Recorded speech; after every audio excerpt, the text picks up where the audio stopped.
Longtemps, ce classico entre Montpellier et Chambéry aurait été le juge de paix pour le titre national. Et lors de ses déplacements à Bougnols, les Savoyards espéraient bien redorer un blason un peu pâle en ce début de saison. Matulic, sur l'aile droite, engage les débats avec réussite pour le CSH. Le ballon vient se loger au premier poteau. Et de manière un peu surprenante, les visiteurs prennent un premier avantage. 1-3 à la 4e, mais ce sera finalement le seul pour Chambéry, qui trop approximatif va voir Montpellier revenir à hauteur. L'arrière droit Dolenech slalom dans une défense hagarde et perfore gentil avec aisance sur ce contre, tandis qu'en attaque placée, le MHB va démontrer des qualités tactiques clairement au-dessus de son adversaire. Gabert se retrouve ainsi seul au 6 mètres et Montpellier fait déjà le trou 9-6 à la 16e, puis 14-9 à la 24e. On ne se lasse pas d'un tel mouvement.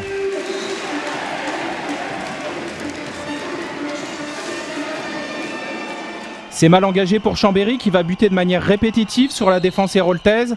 Et ce n'est finalement qu'en se nourrissant des maigres faux pas de la troupe de Patrice Canaillé que les visiteurs trouveront quelques opportunités. Ici, Feutrier va résister au retour de Guigou et ajuster Lozère. Le replacement n'est pas assez rapide côté visiteur et la réplique reste imparable quand Montpellier remonte aussi vite la balle. À la pause, l'écart a un peu diminué mais reste de 3 longueurs de mieux pour les locaux. 16-13. Toujours assez précis dans son petit jeu, Montpellier va continuer de jouer avec les nerfs chambériens et poursuivre son cavalier seul en tête. Tej va porter l'avance des siens à 5 longueurs. 19-14 à la 37e grâce à ce service au millimètre de Dolenech, joueur à chaque sortie plus épatant.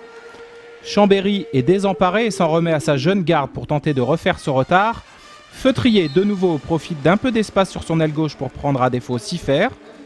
Ses efforts sont vains car derrière Montpellier possède des joueurs capables de scorer dans toutes les positions.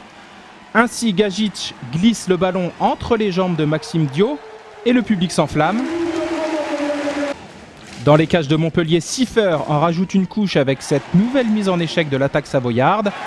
Chambéry perd clairement le fil et de 20-14 à la 40e, on passe à 25-16 à la 44e, puis 30-18 à la 54e.